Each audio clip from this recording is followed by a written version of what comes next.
আমি ইঞ্জিনিয়ার রহমতুল্লাহ আপনাদের সবাইকে স্বাগতম জানাচ্ছি। এখন আমাদের আলোচনায় থাকছে ঢাকা স্টক এক্সচেঞ্জের broad index DSC X. DSC X আমরা উইকলি টাইম ফ্রেমে আছি। তো উইকলি টাইম ফ্রেমে আমরা দেখতে পাচ্ছি যে পরিষ্কারভাবে 1 2 3 4 5 প্রায় 5 সপ্তাহ যাবৎ আমাদের মার্কেট সাইডওয়েজ মুভমেন্টে আছে। সুতরাং মার্কেট কারেকশানে আছে। যে কোনো মার্কেটে যে কোনো টাইম ফ্রেমে যে কোনো চার্টে sideways movement is a correction. তো আমরা কারেকশানে আছি। মার্কেট আমরা আওয়ারলি টাইম ফ্রেমে চলে আসলাম।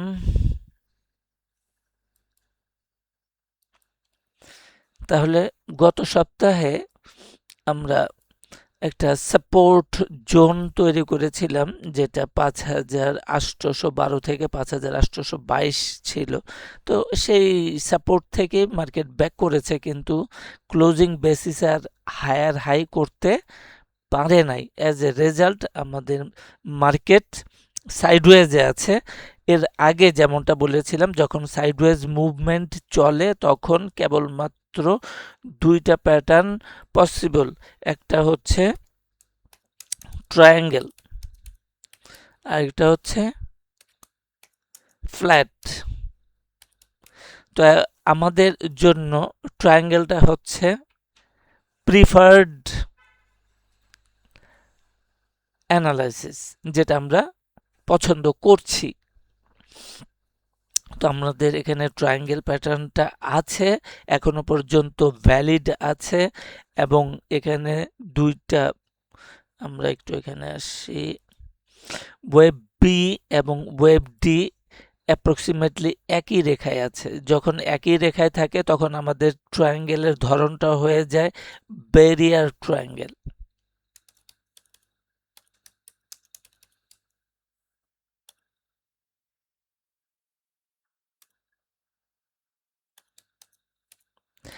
ব্যারিয়ার ট্রায়াঙ্গেল, এই ব্যারিয়ার ট্রায়াঙ্গেলের আবার সুবিধা হলো যে বিডি লাইন যেটা আছে, এই বিডি লাইনটাকে যখন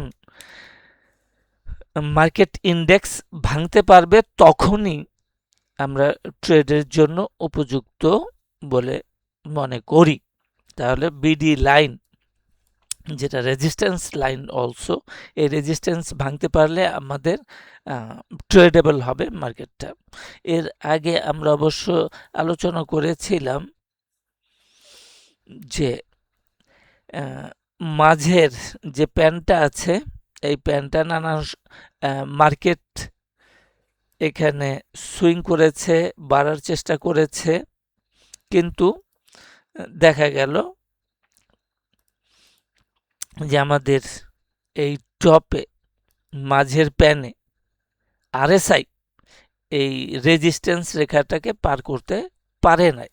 অ্যাগেন সে আবার গেল সপ্তাহে 5822 থেকে মুভমেন্টে সুইং করে র্যালি তৈরি করার চেষ্টা করেছে, কিন্তু এবারও সে এই লাল রেজিস্ট্যান্সে আটকা পড়ে গেছে। অর্থাৎ তাহলে আমরা কখন মার্কেট ট্রেডেবল হবে, একটা হইল যে আমরা দেখলাম বিডি লাইন বা রেজিস্ট্যান্স লাইনটা বা ব্যারিয়ার ট্রায়াঙ্গেলের যে রেজিস্ট্যান্সটা আছে সেটা ভাঙতে পারলে, আরেকটা হচ্ছে আরএসআই এর মাধ্যমে, আরএসআই এর আমাদের এই রেজিস্ট্যান্স লাইনটা যখন ভাঙতে পারবে তখন মার্কেট ট্রেডেবল হবে। তো এর আগে তাহলে আমাদের ট্রায়াঙ্গেল ব্যারিয়ার ট্রায়াঙ্গেল হইল এই, এখানে আমরা ক্লোজিং বেসিসে আরেকটু একদম পরিষ্কারভাবে দেখতে পারবো যে আমাদের এই বি এবং ডি লাইন, এই বিডি লাইনটাই হচ্ছে আমাদের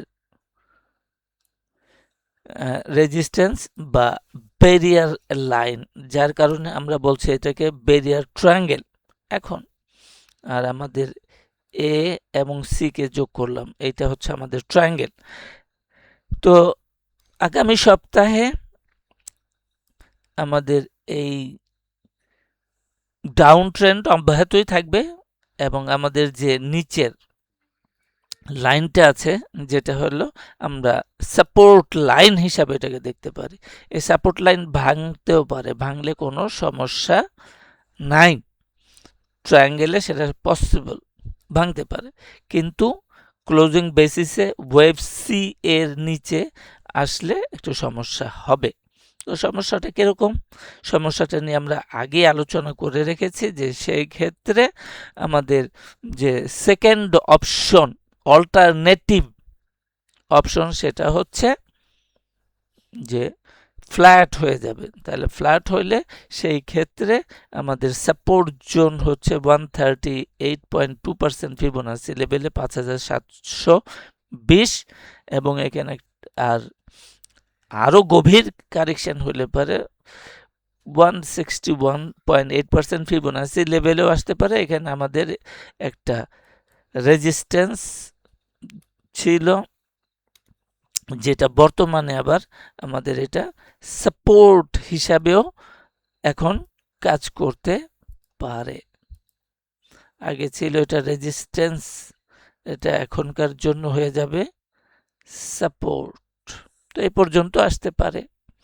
তো আমাদের প্রিফার্ড জায়গাটা হচ্ছে, তাহলে আমাদের প্রিফার্ড যেটা আমরা আশা প্রকাশ করি সেটা হলো যে ট্রায়াঙ্গেল প্যাটার্ন কমপ্লিট হয়ে যাবে, এটা লোয়ার লো করার প্রয়োজন পড়বে না, এবং এই যে রেজিস্ট্যান্স লাইনটাকে ভেঙে উপরের দিকে,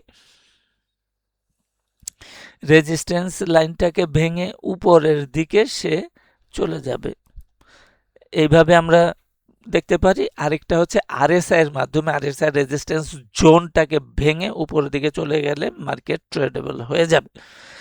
আর অল্টারনেটিভ হিসাবে আমরা যেটা বলেছি ওয়েভ সি, যেটা এখানে লো আছে 5822, এটা ভেঙে ক্লোজিং বেসিসে ভাঙলে পরে আমাদের ফ্ল্যাট প্যাটার্নে চলে আসতে পারে। তাহলে এই বিষয়গুলা আমরা আগামী সপ্তাহে ডাউন মার্কেটে এই বিষয়গুলাকে অবজার্ভ করব। আজকে এই পর্যন্তই, সাথে থাকার জন্য অনেক অনেক ধন্যবাদ।